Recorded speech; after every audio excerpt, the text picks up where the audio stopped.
There's so many amazing moments from Obi-Wan that we know from not only your character but Alex McGinnis. Yes. But for me, I wanted to know if there's a moment that really hit you hard as Obi-Wan Kenobi, and if we're gonna get any more of these amazing moments. I hope so. I think that's good. Did we get any more of those? I don't know. It depends. I don't know what they obviously this was an off-camera moment, so I don't know what I don't know what they've captured. I haven't seen them all. I was struck by. I'm that bit closer to Alec Guinness in age now. He was 63 when he played Obi-Wan Kenobi, and I'm 51, so 50 when we made the show. So I'm a bit closer in age to him, and I was able to sort of. I've always tried to think about him when I'm playing Obi-Wan Kenobi anyway. But I was able to sort of lean more into what he was doing in his film, maybe. So those were good. I was trying to find ways to feel like him and sound a bit more like him, maybe. I need to know your first reaction when they told you you're playing a Sith, and when you were first cast. Like you're the Grand Inquisitor. Like everyone wants to be in Star Wars, but you're the Grand Inquisitor. I know, right? Like the most awesome villain in the whole thing, except for one obvious example, but. Yeah, wow! What an amazing call to get, and no, I was thrilled. It was a complete honor to get to inhabit this guy. Well, because we've seen the character before in the animations, and is there anything that you really pulled from? Anyone that you caught influence from, or from the past, or even not even from Star Wars, but influence to portray this character? Yeah, I mean. I loved what Jason Isaacs did in the animated with the voice, and Deb Chow and I knew that there were going to be different challenges when we brought this character into the live-action space, and we wanted to allow for that to grow organically, which we did, and I'm super proud of what we accomplished. Well, thank you so much. I can't wait to be scared by you again. Right. See you tonight. There's a color. We screamed when you were cast. We were so excited. We get to see a beautiful Black woman, person of color, be on here and just be present and just be part of Star Wars. How was it for you, just like from the fan standpoint, from everyone, how was it for you when you were cast and being part of this and representing us? It's very exciting, you know what I mean? It's like, and I know it's going to mean a lot to a lot of people. I think when we turn on the TV at the end of the day, we really just want a world that reflects the one that we're in. And yeah, it's fiction, but it matters. It matters, particularly to the kids that are watching it, that are going to grow up and find their place. And so, yeah. What I love is I saw a cosplayer who dressed up and she's like, she looks like me. And there's all online. And it's so exciting to see that kind of stuff. For being part of this universe has been so important. But what can we expect from your character regarding her villainy and just her growth in the series, especially since we know later on what happens to Obi-Wan, but what can you tell us about her growth? Well, I think the thing about Reva is that she's driven by her need to be the best and her need to be, in the front and ahead of what's happening and to know.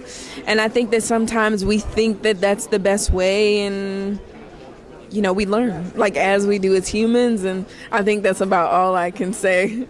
Obi-Wan was a broken man during this time. Are we ever going to see him kind of question his Jedi path and question his being a Jedi?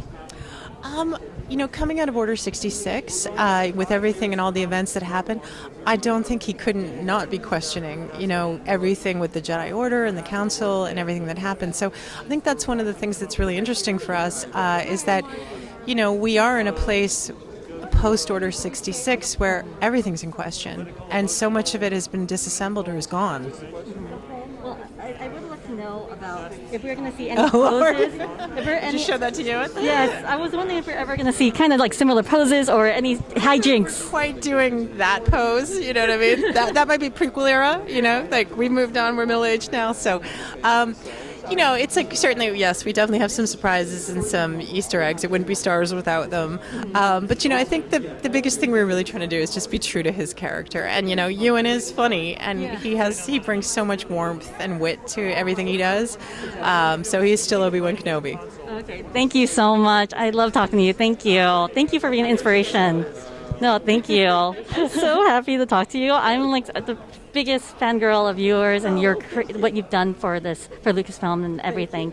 And I am so excited to see, Andor, and like we see Deborah Chow, women of color, people of color, really highlighting in Star Wars and in the Lucasfilm series, like in the films. I was wondering if we're going to see more of that. And is there any initiative that you're pushing for, more creative? I hesitate to say an initiative. I think what's great is that we're bringing in people into the company who are executives and directors and writers and filmmakers, and they're the people of color. They're the people who represent our audience, who are making those decisions and moving this forward with intention. That's the key. Is it's not having an initiative, it's having real intention behind the words and making sure that what we say, there's action behind it. Well, I love that, like Star Wars, we want to protect our stars and creatives of color who are in the industry. Is there any plans like Star Wars that plans to do to protect people of color and in the fandom? One of the things that we do now is we have a kind of onboarding process, which is we're not going to change social media, but what we can do is certainly have the back of every single person that we work with, make sure that they're aware of what could happen, what things might be said. The most important thing is for them to feel safe, for them to feel that we're going to step up if there's ever an issue, and we do. I'm so excited. And I was wondering, because, Anakin, Darth Vader, goes through this whole journey, mentally, physically, and so did your character. Do you feel like you became a parent too, and he's also a parent. Do you feel that energy as when you see him, kind of growth as Anakin, and then now he heals his children around him? Or is that reflected in this series? I don't know that I can speak to that. Or any thoughts of Padme and her loss? Are we going to have that reflection? I mean, I don't want to give away any details, but I think Vader he's got a lot of inner conflict there, and there's always a little bit of Anakin in Vader, and that part of him that is still present is always going to struggle with the loss of Padme. And his relationship with the Jedi Order, and obviously his relationship with Obi-Wan, and that's sort of that is explored in this series. Are we gonna have I know we're gonna see an epic battle. How was it coming back, after all these years, and just putting on the suit and fighting and not trying not to make the whoosh whoosh noise, but how was it kind of coming back to this universe really and the fans of it? It's been absolutely amazing. I really love everything about Star Wars, and certainly for me, getting to pick up a lightsaber again was a big deal, and it's just been a real privilege and honor to get to do this. Thank you so much. Thank you. Directors, comments and the lectures, fanboys, professional artists and professors. Maybe a nerd who's just like you, talking about the things that you like too. So I invite you to the NOC. In full color, you see me. The Hard Knock Life.